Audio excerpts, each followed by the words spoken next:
शेतकरी बांधवांनो, हा जो काही प्लॉट दिसतोय हा आहे फुले ऊस 15-0-12चा.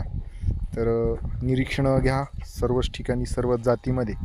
बघा, ह्या ठिकाणी हा पोंगा मेलेला आहे, बाजूला लगेच हा सुद्धा पोंगा मेलेला आहे, त्याच्या बाजूला लगेच हा सुद्धा पोंगा मेलेला आहे. आणि प्रत्येक ठिकाणी म्हणजे या ठिकाणी हा पोंगा मेला आहे, या ठिकाणी हा पोंगा जो आहे तो मेलेला आहे. आम्ही निरीक्षणं घेतले इथं सुद्धा.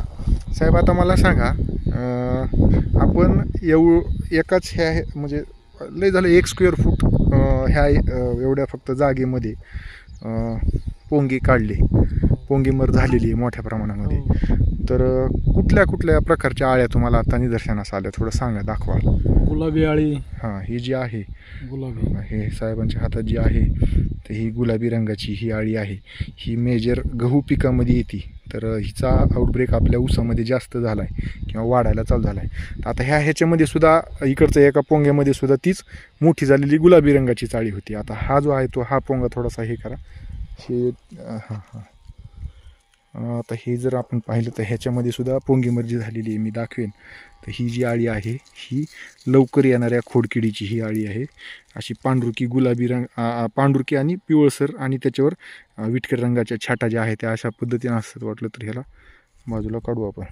तर ही एक आळी जी आहे ते आपल्या ह्या ऊसामध्ये जे आहे ते मेजर प्रॉब्लेम होतो आहे, आणि प्रचंड मोठ्या प्रमाणामध्ये पोंगेमर जे आहे ते आपल्याला त्या ठिकाणी निदर्शनास येत आहे, जसं समोर पोंगा मेला आहे. तर ह्या ही पण टाका हातावर, ओके. हां, तर ह्या अशा पद्धतीच्या ह्या 2 आळ्या आणि ह्या अशा पद्धतीच्या दोन्ही आळ्यामुळं आपल्या ऊस पिकाचं जे आहे ते नुकसान होत आहे. आणि जसं जसं आता उन्हाचा प्रकोप वाढायला चालू होईल तसं तसं जे आहे ते आपली पोंगेमर मोठ्या प्रमाणामध्ये होईल. तर ह्याचं व्यवस्थापन करणं गरजेचं आहे. तर ह्याच्या व्यवस्थापनाच्या अनुषंगानं आमाइड ग्रुपमधले जे काही कीटकनाशक आहेत ते शिफारशीमध्ये आहेत. तर त्याच्यामध्ये आम्ही बऱ्याच ठिकाणी जे काही पाहिलं तर क्लोरॅन्ट्रिप्रोल नावाचा जो काही घटक आहे ते कुठल्याही कंपनीचा आपण घेऊ शकतो. कोराजेन नावानं ते येतं मार्केटमध्ये, सेंजी नावानं येतं, इवन सिटिजन नावानं येतं.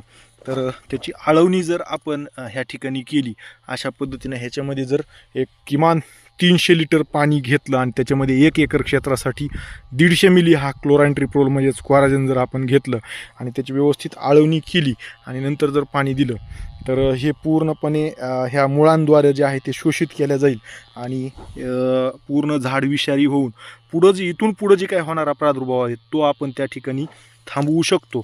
आता बऱ्याच ठिकाणी शेतकरी काय करलेत, सांगितल्याप्रमाणे आळवणी करालेत किंवा सांगितल्याप्रमाणे काही ठिकाणी फवारणी पण घेतली शेतकऱ्यांनी आणि त्याचे रिझल्ट पण त्यांना भेटलेत. मात्र की पोंगा उपशितात आणि नंतर उपशिलेल्या पोंग्यामध्ये बारक्या बारक्या जे आहे ते त्या आळ्या दिसतात आणि शेतकरी घाबरतात, अरे एवढं महागा मोलाचं कीटकनाशक मारून रिझल्ट का आला नाही.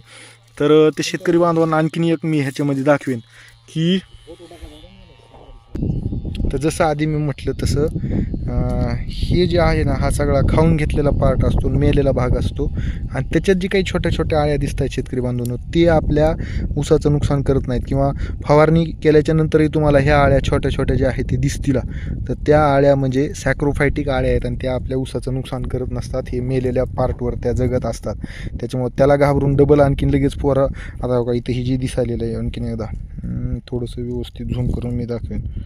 कुठं गेलं गडे, तुमच्या हाताकडे मी हातातच घेतो हे ना. तर हे जे बघा एवढी मायन्यूट आळी आहे ना, हां, ओके, ह्याच्या हातातच घ्या असं. तर ही जी आळी आहे आता एकदम लय बारीक आळी आहे, ही आपल्याला दिसत नाही डोळ्यांना सुद्धा, अशी एवढी बारीक आळी. तर तिला घाबरून शेतकरी काय करलेत, परत फवारणी गेलेत. तर एकदा फवारणी घेतल्याच्या नंतर परत फवारणी घ्यायची गरज नाही, कारण की एकदम ही बारकी जी आळी दिसते हे सॅक्रोफायटिक आळी आहे. म्हणजेच ही मेलेले जे काही ऊसाचे हे पार्ट्स आहेत तर त्याच्यावर जे आहे ते हे जगत असते, आणि त्याच्यामुळं हिच्यासाठी वेगळी काही फवारणी जी आहे ती घेण्याची आवश्यकता नाही. मात्र ह्या पोंगेमरीसाठी आता सांगितल्याप्रमाणे शिफारशीतलं कीटकनाशक आपण घ्या, किंवा फिप्रोनिलसुद्धा आपण 5% घेऊ शकतो. या 2पैकी जे तुम्हाला कीटकनाशक उपलब्ध होईल त्या पद्धतीनं आपण हे करावं. शेतकरी महोदयांचं जे आहे ते मनोगत हे. तुम्हाला काय वाटतं, काय ह्यानं नुकसान होईल का नाही? पोंगेमधून नुकसान होणार ना, बरोबर आहे. फवारल्यास हां, ह्याच्यामध्ये हा जो आहे आता या ठिकाणी ऊस तयार होतील का ह्याचे, हे मेलेले पोंगे? नाही ना होणार, पूर्ण गेला की गेला असतो. गेलाच. तर म्हणजे ह्याच्यामुळं आपण ही जे आहे ते फवारणी तात्काळ नियंत्रणाचे उपाययोजना करणं जे आहे ते गरजेचं आहे.